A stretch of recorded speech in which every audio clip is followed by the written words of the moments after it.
Sir, आपका आरोप लग रहा कि आप कह रहे थे कि इस्तीफा देने के लिए कहा गया है और जो है कह रहे थे कि अगर मान लीजिए प्रधानमंत्री जी या नड्डा साहब या कोई कहे तो इस्तीफा देंगे, उन्होंने कुछ नहीं कहा। इस तरीके से अखबारों में खबरें छपी थी आपकी। देखिए, एक सवाल में कई सवाल आप कर रहे हैं, लेकिन फिर भी मैं आपको कहना चाहता हूं कि अगर मेरी पार्टी कहे कि आप इस्तीफा दे दो तो मुझे कोई विलंब नहीं लगेगा, मैं इस्तीफा दे दूंगा। अच्छा, क्या कहेंगे जिस तरीके से जंतर मंतर पर पॉलिटिकल लोग हैं, तमाम ऐसी पार्टियां, वहां तक कि प्रियंका गांधी वाड्रा भी वहां गई और उनका कहना है कि उनको नैतिकता के आधार पर इस्तीफा देना चाहिए। किस चीज का इस्तीफा देना चाहिए? कौन सा गलत काम मैंने किया है कि इस्तीफा दे दूं?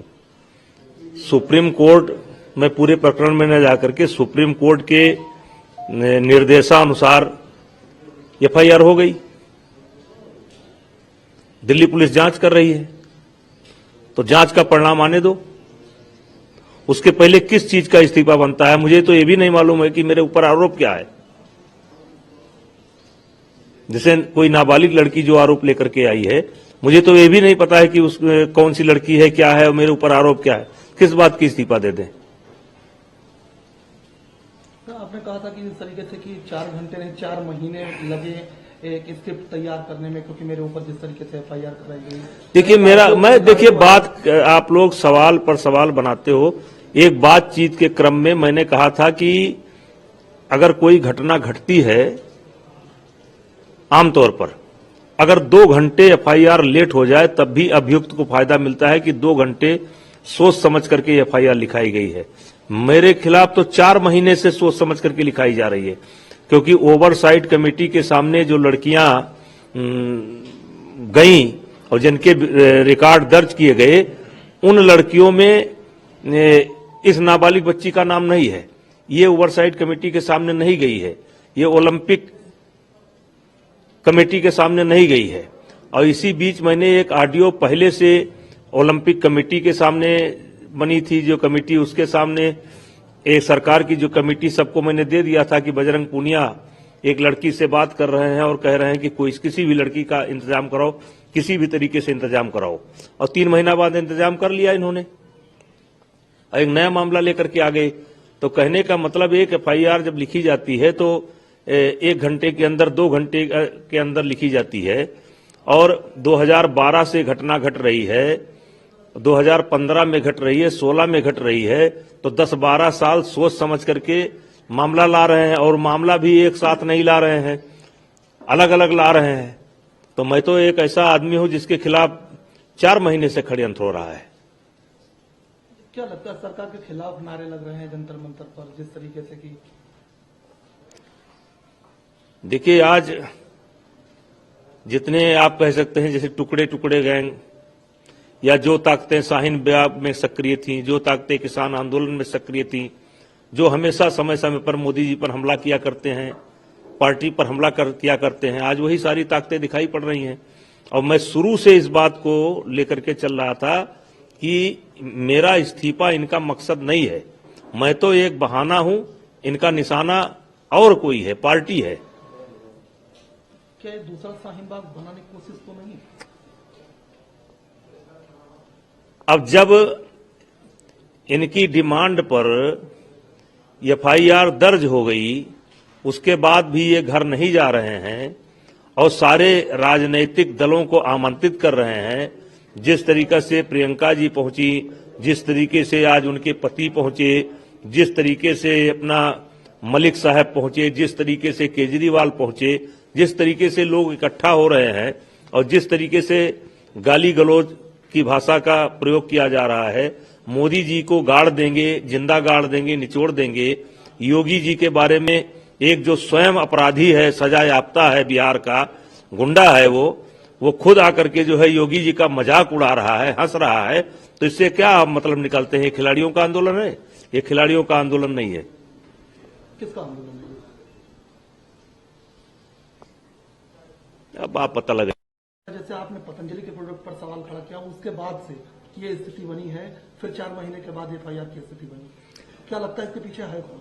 इसके पीछे उद्योगपति हैं और ये उद्योगपति मुझे हर प्रकार से नुकसान पहुंचाना चाहते हैं, पानी की तरह पैसा बहा रहे हैं और ये खिलाड़ी भी पेड हैं।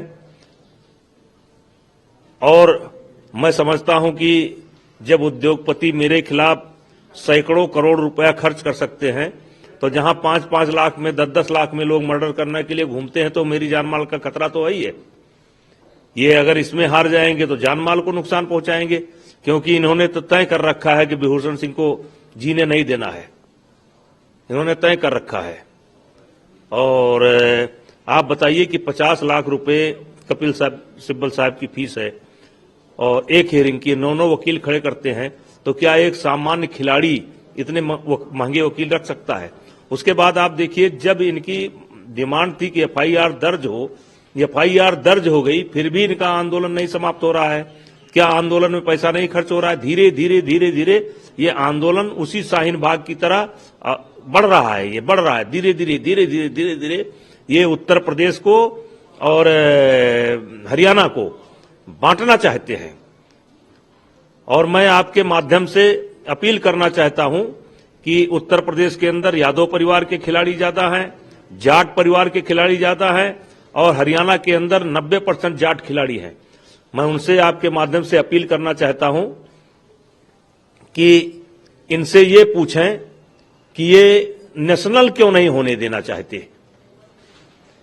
अभी कैडेट का नेशनल मैंने कराया, उसका विरोध इन्होंने क्यों किया? अभी महिलाओं का कैंप क्यों नहीं लग रहा है? आज 4 महीने से कुश्ती की गतिविधि बंद है। और विशेष करके मैं जो खिलाड़ियों के गार्जियन हैं उनसे कहना चाहता हूं, आप इतनी तपस्या करते हैं अपने बच्चों के साथ साथ, क्योंकि बच्चे ही नहीं करते, बच्चों के साथ मां बाप भी तपस्या करते हैं, अपने जरूरतों में कटौती करके अपने बच्चे को घी का इंतजाम करते हैं, बादाम का इंतजाम करते हैं और उनकी रात दिन सेवा करते हैं। जब खेल नहीं होगा तो बच्चे क्या करेंगे? तो ये आंदोलनकारी जो बैठे हैं इनसे पूछो कि नेशनल कौन कराएगा? अब तक जो है जूनियर का नेशनल हो जाना चाहिए था, अंडर 15 का नेशनल हो जाना चाहिए था, 23 का नेशनल हो जाना चाहिए था। ये 4 महीने से खेल बंद है और जब मैं किसी तरीके से कराता हूं तो उसका विरोध करते हैं। मैं उन समस्त जो कुश्ती के अभिभावक हैं उनसे कहना चाहता हूं कि आप इन खिलाड़ियों से पूछिए जो आंदोलन में बैठे हैं कि भाई आप तो जंतर मंतर में प्रैक्टिस कर रहे हैं, अब आप बड़े पहलवान हैं, आप परमिशन मांगेंगे, आपको हो सकता है ट्रायल की परमिशन भी मिल जाए, लेकिन उन बच्चों का क्या दोष है जिनके मां बाप सेक्रीफाइस कर रहे हैं और जब गेम ही नहीं होगा तो वो किस लिए गेम कर रहे हैं? इनका तो जो होना था हो गया, ये खेल क्यों रोकना चाहते हैं? ये मैं आपसे बड़ी गंभीरता पूर्वक आपके चैनल के माध्यम से जो अभिभावक हैं उन तक अपनी बात पहुंचाना चाहता हूं कि इनसे वो पूछें कि इनको कैडेट, इनको नेशनल चैंपियनशिप से क्या दिक्कत है? क्या गवर्नमेंट करा सकती है? नहीं करा सकती। क्या ये करा सकते हैं? नहीं करा सकती। आज के तारीख में खेल की गतिविधि अगर कोई करा सकता है, नेशनल चैंपियनशिप अगर कोई करा सकता है, ओपन नेशनल करा सकता है, 23 करा सकता है, तो केवल फेडरेशन करा सकती है। और फेडरेशन भंग नहीं है, फेडरेशन अभी हमारी भंग नहीं है।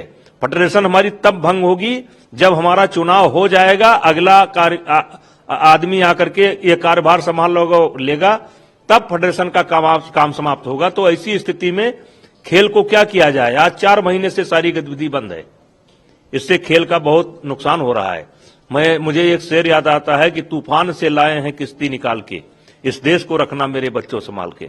आज ये कुश्ती जो इस ऊंचाई पर पहुंची है, इसमें थोड़ा बहुत योगदान रेसलिंग फेडरेशन का है, बाकी तो सरकार का है।